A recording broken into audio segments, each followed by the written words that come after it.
que a gente vai ver nesse vídeo? A gente vai ver o que são os cânceres de cabeça e pescoço, o que são os tumores de cabeça e pescoço. Vamos ver o que causa esse tipo de tumor, quais são os sintomas dos tumores de cabeça e pescoço, como é que a gente faz para poder reduzir a chance de desenvolver esse tipo de tumor, como que é feito o diagnóstico.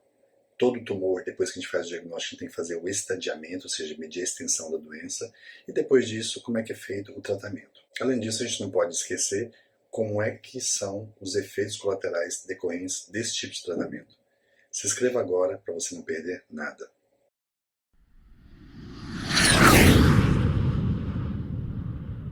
Meu nome é Rogério Leite, eu sou oncologista, sou cirurgião de cabeça e pescoço e tenho mais de 20 mil procedimentos cirúrgicos que eu participei diretamente nos últimos 25 anos.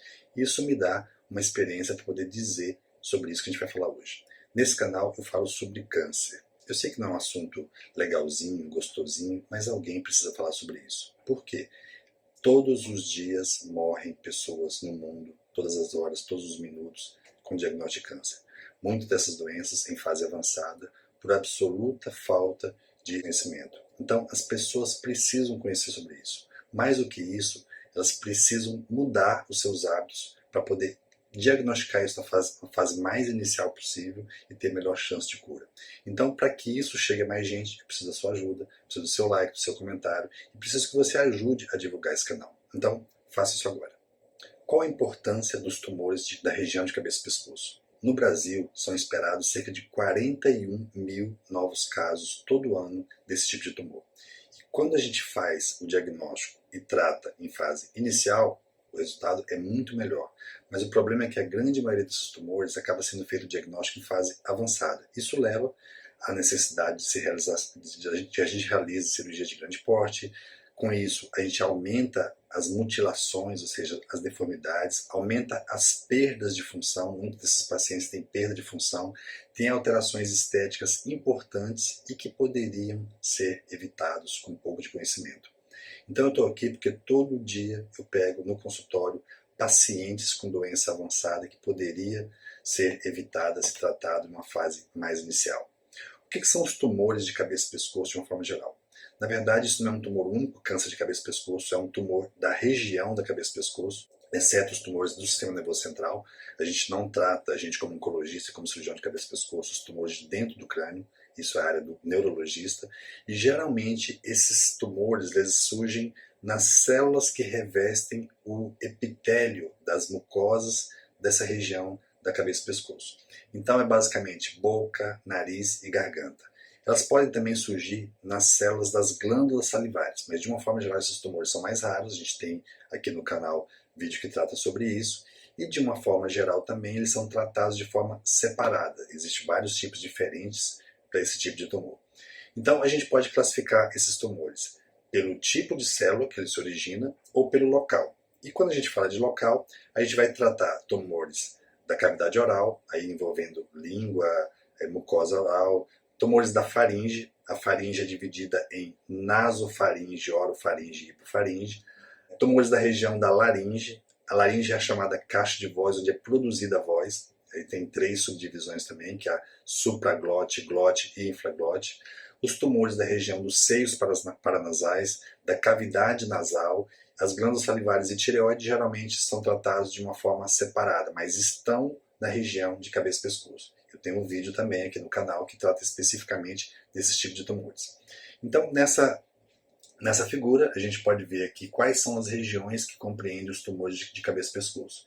Então, aqui mais em cima, os seios paranasais, a cavidade nasal, tem mucosa que recobre isso, que pode ser origem de câncer também. A boca, né, cavidade oral, onde está a língua, toda a mucosa. E aí nós temos a faringe. A faringe então, é dividida em 3 partes. A nasofaringe, que está atrás da cavidade nasal, a orofaringe, que está atrás da cavidade oral, atrás da língua, e a hipofaringe, que está na região mais inferior. Então isso nos dá um panorama geral da anatomia dessa região.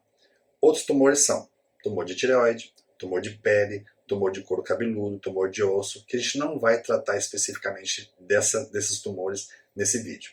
Então, os tumores também pode acontecer de você ter tumores em outros locais e que dão metástase para a região do pescoço. Você pode ter, por exemplo, tumor abdominal avançado, tumor de pâncreas, por exemplo, e que dá metástase para a região cervical. E pode ter os linfomas, que são tumores específicos do sistema linfático, que acomete os gânglios. Muitas vezes o pescoço também está acometido por esse tipo de tumor. Não vamos tratar aqui, isso tem também vídeo específico sobre isso.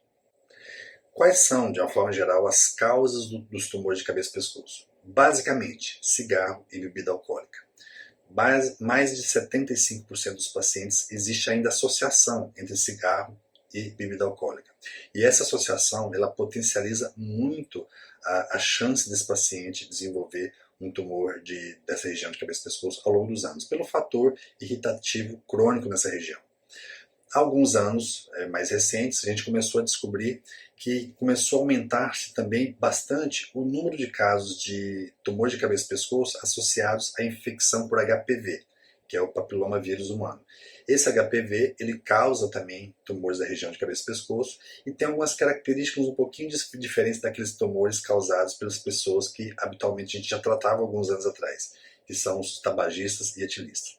Nos Estados Unidos, nos últimos anos, ocorreu um aumento significativo dos tumores causados por HPV e uma redução relativamente equilibrada do número de pacientes que têm tumor de cabeça e pescoço causados por cigarro e por bebida alcoólica. É um fenômeno que tem acontecido.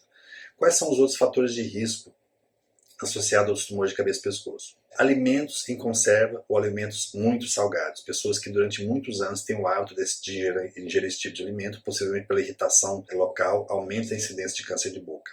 Outra coisa importante é a qualidade da saúde bucal. Pessoas que têm má higiene bucal, que têm perda de dente, os dentes funcionam como um protetor para o desenvolvimento desse tipo de tumor. E se questiona também que o uso crônico durante muitos anos daqueles enxaguantes bucais com alto teor de álcool poderia facilitar o desenvolvimento dos cânceres de cavidade oral, de boca. Mas isso não está provado, mas é uma possibilidade, já que o álcool, a ingestão de álcool, aumenta diretamente a incidência. Então, outros fatores, como a exposição ocupacional, pó de madeira, amianto, determinadas fibras sintéticas, formaldeído, tudo isso aumenta a possibilidade. Mas são situações, a maioria das vezes, com suspeita, com alto índice de suspeita, mas ainda não confirmados por estudos que deixam inequívoco essa relação. Mas possivelmente essa relação é direta. Fator de risco como irradiação da região da cabeça e pescoço na infância. Alguns anos atrás se tratavam muitos tumores, até benignos mesmo, se tratava acne, por exemplo, severa com radioterapia. E essa irradiação, essa radioterapia na região de cabeça e pescoço, percebeu-se depois, com o passar dos anos, que aumentava a incidência desse tipo de tumor. Outra coisa importante também é ancestralidade.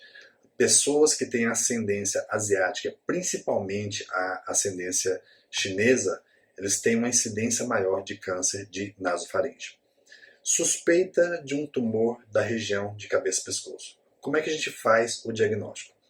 Geralmente, como é uma região relativamente grande e vários órgãos envolvidos, a gente tem que pensar de uma forma geral em todos os órgãos. Então, quando você tem um caroço, uma ferida, principalmente na boca, que não cicatriza, depois de 2, 3 semanas, tem que se pensar na possibilidade de uma lesão maligna. Dor na garganta, que não melhora com o tempo, diferente de uma infecção de garganta comum, de um resfriado, também é sinal de uma possibilidade de um tumor da região de cabeça e pescoço. Dor de ouvido, às vezes o ouvido não tem nada. Você pode ter uma lesão neurofaringe avançada, pega o nervo lá atrás, que vai para a região que inerva o ouvido, e você tem dor no ouvido, mesmo que olhando no ouvido não acha nada. Dificuldade para engolir, no sentido que tem uma obstrução nessa região, também é uma das possibilidades de se tratar de um tumor de cabeça e pescoço. Rouquidão persistente, geralmente mais do que 2 semanas. E a presença de nódulos cervicais. Você tem caroços no pescoço. E isso pode estar associado ao câncer de cabeça e pescoço. Lembrando que os processos inflamatórios da região de cabeça e pescoço também evoluem com as ínguas, os linfonodos aumentados. Então, a causa mais comum de linfonodo aumentado pode não ser câncer. Então, precisa ser avaliado de forma bem detalhada. Mesmo porque esses sintomas de câncer de cabeça e pescoço não são específicos. Várias outras condições, tanto benignas quanto malignas, pode estar associado a esses mesmos sintomas. E como é que a gente faz o diagnóstico dos cânceres de cabeça e pescoço? Primeiro, a história clínica, né? A gente vai valorizar essa história social, se é etilista, se é tabagista, se fuma há muito tempo, há quanto tempo.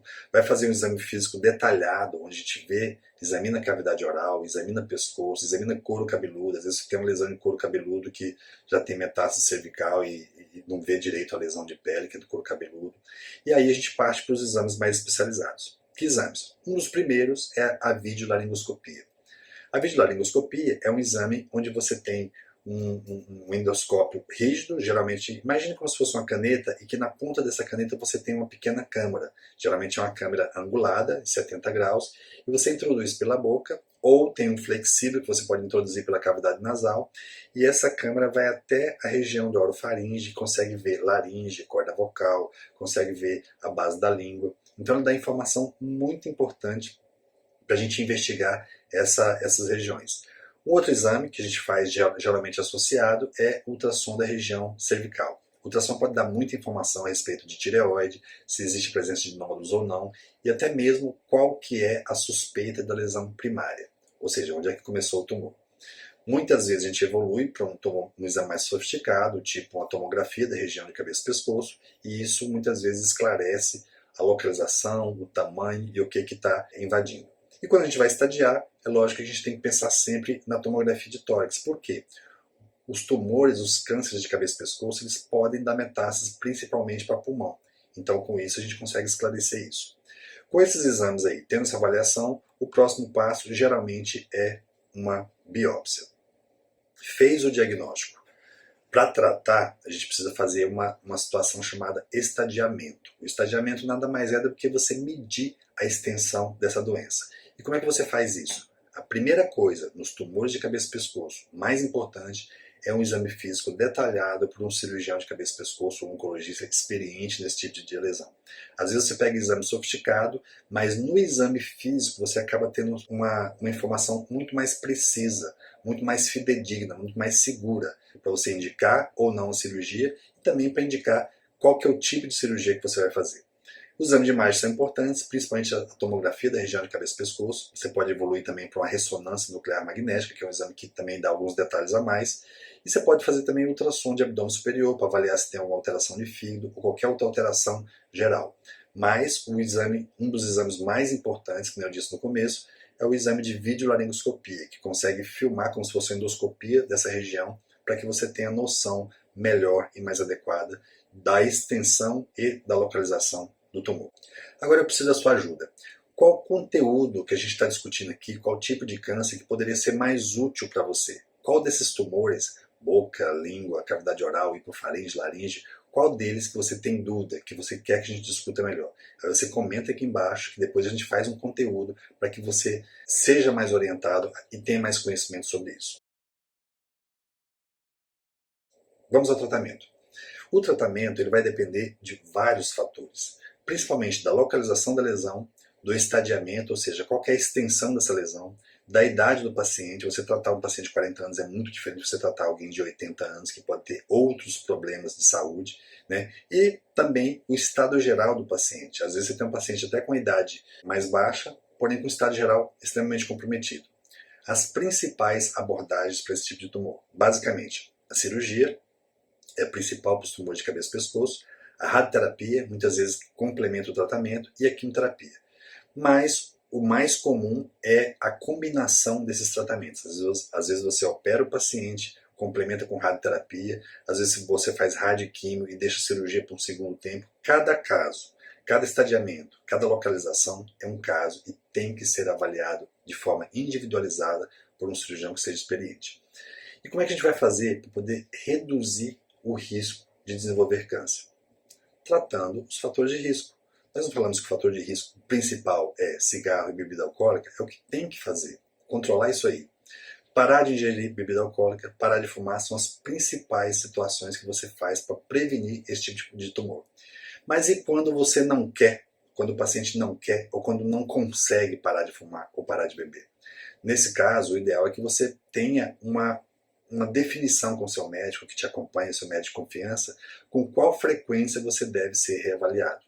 Uma coisa é alguém que não fuma e você faz um exame a cada 2, 3 anos, não tem fator de risco. Outra coisa é alguém que fuma há 20, 30 anos, bebe há 20, 30 anos, ou seja, tem fatores de risco importante e você não pode reavaliar a cada 2, 3 anos. Você tem que fazer isso de um período mais curto. Isso deve ser individualizado, caso a caso, para que a gente possa optar pelo melhor segmento. Outra coisa que vai prevenir esse tipo de câncer, evitando o fator de risco, é você se evitar a infecção por HPV. Eu falei lá atrás que o HPV é uma das causas do tumor de região de cabeça e pescoço. E não se sabe ainda se a vacina, que hoje já é uma realidade e é útil para a prevenção dos tumores de colo de útero, tem o mesmo efeito nos tumores da região de cabeça e pescoço. O subtipo do vírus HPV associado aos tumores de orofaringe, principalmente, é o subtipo 16. Então, que é diferente do subtipo que tem lá no colo de útero. A gente tem também vídeo aqui no canal que fala sobre HPV e associação com o colo de útero. Então, o que deve ficar de mensagem? O tratamento ele tem que ser individualizado. Cada caso é um caso. Isso vai considerar localização, estadiamento, ou seja, a extensão da doença e o estado geral de saúde do paciente. Uma consideração importante. A gente deve considerar a possibilidade de positividade para o HPV. Já tem pesquisa recente mostrando que os pacientes que são HPV positivo têm melhor prognóstico, ou seja, têm uma chance maior de recuperação e de cura. Então, teoricamente, esses pacientes poderiam obter bons resultados com tratamentos menos agressivos. Já estão sendo feitos estudos para ver se permite a gente fazer um tratamento menos agressivo nesse paciente que é HPV positivo. Ainda tem discussão a respeito disso. Após o tratamento, o que a gente faz após o tratamento? Vai embora para casa e esquece o assunto? Não. Você vai ter que fazer um acompanhamento regular e cada tipo de câncer, cada tipo de estadiamento, cada extensão dessa doença vai definir um estadiamento personalizado. De uma forma geral, esses pacientes são tratados e a gente acompanha a cada 3 meses no primeiro ano, a cada 4 meses de reavaliação no segundo ano, a cada 6 meses a partir do terceiro ano e a partir do quinto ano, quando a gente considera caso curado, a gente faz um acompanhamento anual. Então, cada caso vai ser individualizado. E quando você vai para o médico que te tratou para fazer o acompanhamento, ele vai fazer um exame físico completo, detalhado, e vai fazer também avaliação com exames de imagem. Que exames são esses? Basicamente a tomografia e a videolaringoscopia.